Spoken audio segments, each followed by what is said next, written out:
Once confidence has shifted in an interview, everything that follows is evaluated differently.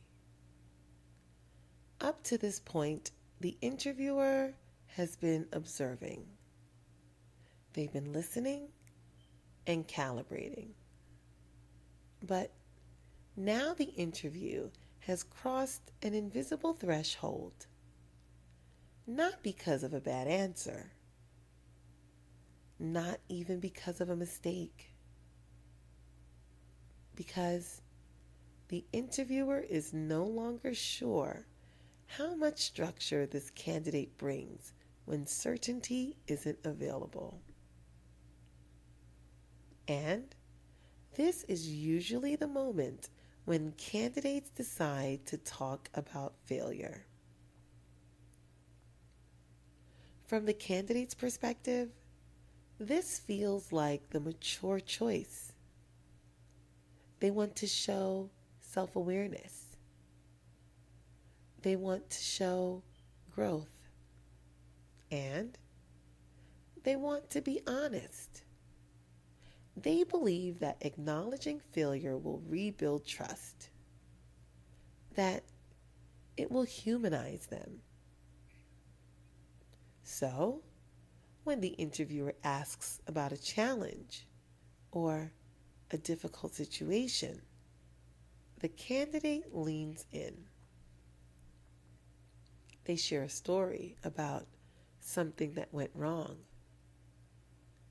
They describe the mistake and they talk about what they learned. On the surface, this looks like the right answer, often even a good one. But this is where the interview changes direction. Interviewers do not listen to failure stories the way candidates expect. They're not listening for humility.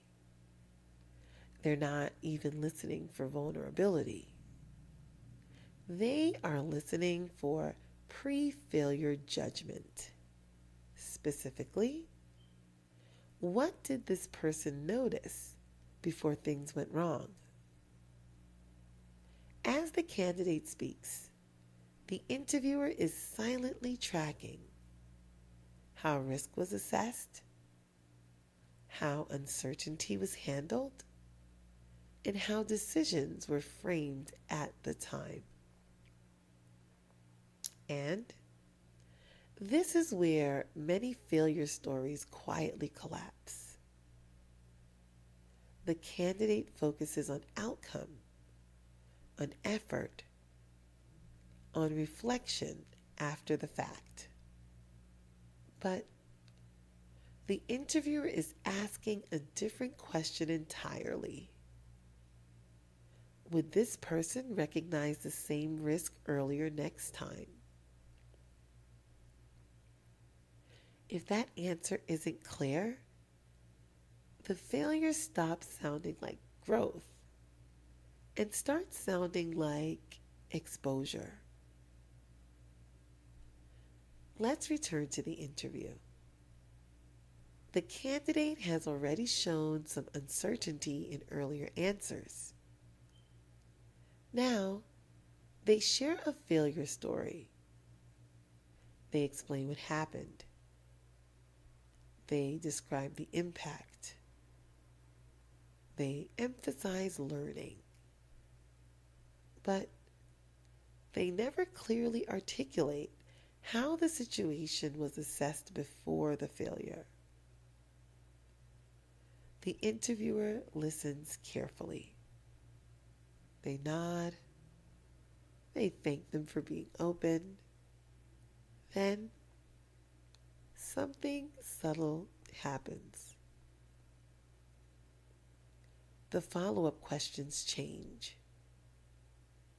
Instead of probing deeper, the interviewer simplifies, then moves on. This is not encouragement, it's containment. Candidates often misread the moment. They think that landed well. But from the interviewer's perspective, a different calculation has happened. They are now asking, if this person faced uncertainty again, would we see the same pattern? The failure itself is no longer the concern. The decision pattern is. And once a pattern feels unstable, interviewers begin protecting the role. They reduce complexity. They narrow expectations. They imagine worst-case scenario. Not because the candidate is bad, but because risk feels harder to contain. Failure stories rarely cause immediate rejection. What they do instead is lower confidence incrementally. By the time the interview ends, the decision feels obvious to the interviewer, even though nothing dramatic occurred. This is why candidates are often confused by rejection feedback. They hear, "We went with someone else." No mention of failure, no mention of mistakes, because the real issue was never the failure. It was the uncertainty and how that uncertainty was handled before and during it. Interviewers are not retrospectives. They are risk simulations. They are designed to answer one question. What happens when this person doesn't know? Failure stories, when poorly constructed, answer that question in ways candidates never intend.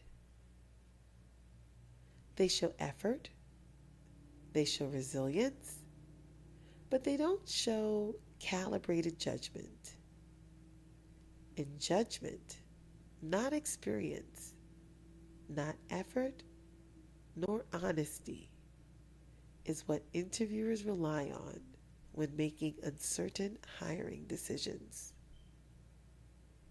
In the continuation, we'll look at what happens after interviewers have quietly recalibrated confidence and why later answers rarely recover momentum once the shift occurs. Because by the time candidates sense something is wrong, the interview has already moved into a different phase.